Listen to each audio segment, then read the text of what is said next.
The Lord be with you. A reading from the Holy Gospel according to Matthew. Jesus said to his disciple, "Stay awake, for you do not know which day your Lord will come. Be sure of this, if the master of the house had known the hour of night when the thief was coming, he would have stayed awake and not let his house be broken into. So too, you also must be prepared, for at an hour you do not expect, the Son of Man will come. Who then is a faithful and prudent servant, whom the master has put in charge of his household, to distribute to them their food at the proper time? Blessed is that servant, whom his master on his arrival finds doing so. Amen, I say to you, he will put him in charge of all his property. But if that wicked servant says to himself, 'My master is long delayed,' and begin to beat his fellow servants, and eat and drink with drunkards, the servant master will come on an unexpected day and at that unknown hour, and will punish him severely, and assign him a place with the hypocrites, where there will be wailing and grinding of teeth." The Gospel of the Lord. Praise to you, Lord Jesus Christ.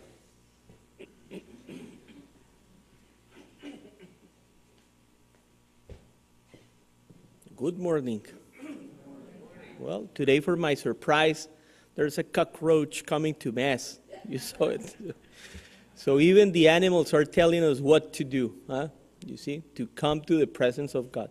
At the end, I consider that every single animal, alive and not alive, they belong to God. So they also in their own ways are praising also God. Creation is also doing that.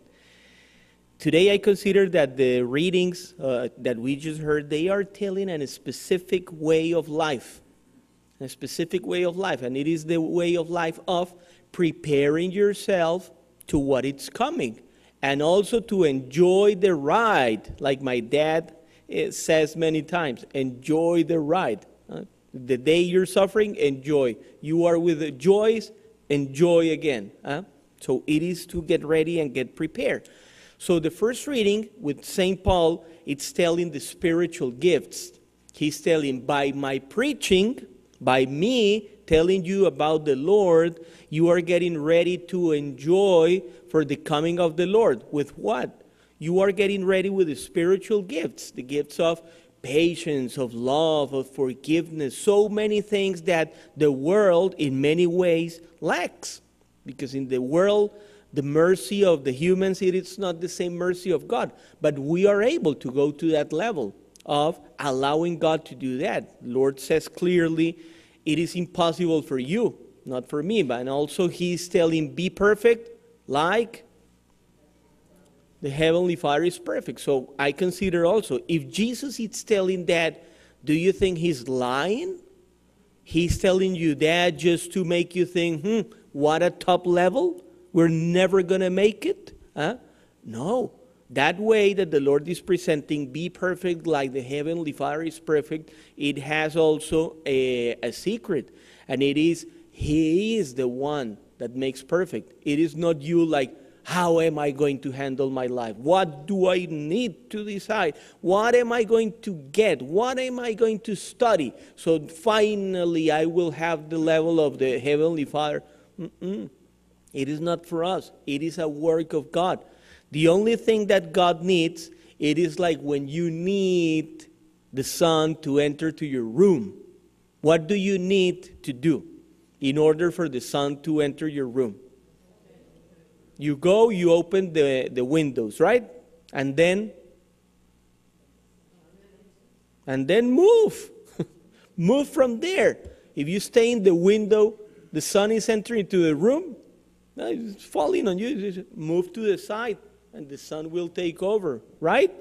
In life, it's something like that. It is a decision. Lord, enter to my house. Come heal me. I don't deserve your presence, but you enter because I need you. And he, with that permission, will start doing that work with the spiritual gifts that we are hearing in that first reading. Now, check this out. Also in life, the Lord is telling in the gospel today, get ready and be ready. Why? Because you don't know the time that God will call you. And also he's giving the example. What if you knew that the thief is coming to your house? You know that the thief is coming to your house at 3 a.m. What do you do at 2:59? No, you make sure the police is having coffee with you inside the house, right? 2:59, the police is like, okay, guys, 3 a.m., let's wait. The thief comes, welcome, let's go, right? Because you were ready. And getting ready in life, we have a lot of examples for that. Even in your work, you need, for example, to do a trip. And you're driving up to New York, what do you need to do? You get ready. You prepare your luggage, you check the car because you're going to drive. Do I have the money to pay for the gas? Okay, I check the account. It's the car like sounding well, or maybe I need to change filters or belts or something that I don't know. I'll go to people that they actually know for cars. You're getting ready for that. Yesterday, that it was my birthday, by the way.